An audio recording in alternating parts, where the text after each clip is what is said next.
UP के जौनपुर में एक सनकी प्रेमी ने मारपीट के दौरान अपनी प्रेमिका को मौत के घाट उतार दिया। इसके बाद उसका शव सूटकेस में भरकर जेसी चौराहे के पास फेंक दिया था। पुलिस ने खुलासा करते हुए आरोपी प्रेमी को गिरफ्तार कर लिया है और मामले की जांच आगे भी जारी है। उत्तर प्रदेश के जौनपुर में एक सनकी प्रेमी ने ही प्रेमिका की हत्या की। हत्या के बाद शव को छुपाने के लिए उसने सूटकेस का सहारा लिया। प्रेमिका के शव को बड़े सूटकेस में भरा और फिर शहर के अतिव्यस्त क्षेत्र जेसिस के पास कूड़े के ढेर में फेंक दिया। शुक्रवार को शव मिला तो पुलिस ने पड़ताल शुरू की। आखिरकार 24 घंटे के भीतर ही शनिवार को पुलिस ने प्रेमी को गिरफ्तार कर लिया है। शुक्रवार की दोपहर जेसिस और वाजिदपुर के तिराहे के बीच कूड़े के ढेर में सूटकेस में भरा एक शव दिखाई दिया। देखते ही देखते वहां लोगों की भीड़ जमा हो गई। किसी ने इसकी सूचना पुलिस को दी। एसपी और डॉक्टर कस्तूब के साथ टीम मौके पर पहुंच गए। फॉरेंसिक टीम को भी वहां पर बुलाया गया था। टीम ने कूड़े के ढेर से शव को बाहर निकाला और पोस्टमार्टम के लिए भेज दिया। इसी बीच एक युवती की तलाश में वाराणसी के रोहनिया परिवार कोतवाली पहुंच गया। वहां शिनाख्त के लिए तो दिखाई गई तो परिवार वाले दहाड़ी मारकर रोने लगे। साथ गई महिला जानकी देवी ने युवती की शिनाख्त फोटो अपनी बेटी अनन्या साहनी के रूप में की।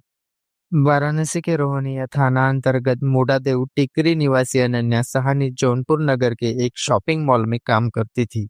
वो किराए के कमरे में ही कोतवाली क्षेत्र में मछली शहर पड़ाव के पास रहती थी।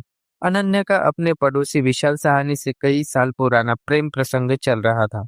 हालांकि अनन्या शादीशुदा थी और इसी प्रेम प्रसंग के चलते उसका तलाक हो गया। विशाल भी केरल में कहीं काम करता था। बीते 24 फरवरी की रात वो अनन्या से मिलने जौनपुर आया था। 25 फरवरी की सुबह दोनों में किसी बात को लेकर विवाद हो गया था।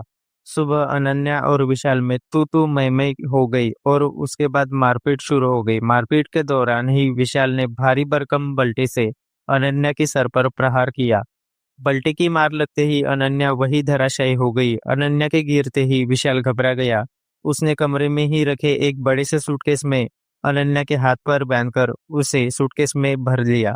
हत्या के बाद अनन्या का शव विशाल ने सूटकेस में तो भर लिया, लेकिन इतने बड़े सूटकेस को ठिकाने लगाने के लिए उसके लिए समस्या बन गई।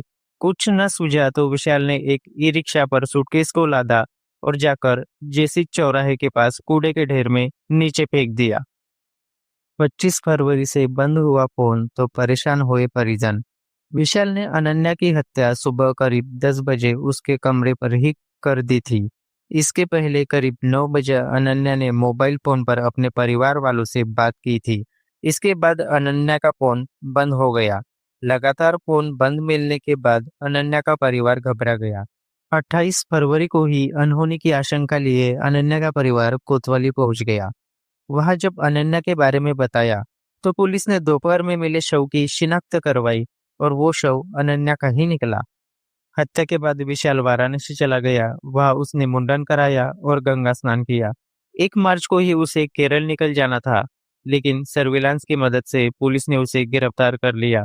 पूछताछ के दौरान ही विशाल ने पूरी वारदात से पर्दा हटाया। दोस्तों, आप लोगों की इस पर क्या राय है, हमें कमेंट बॉक्स में बताएं और चैनल को जरूर सब्सक्राइब कीजिए। धन्यवाद।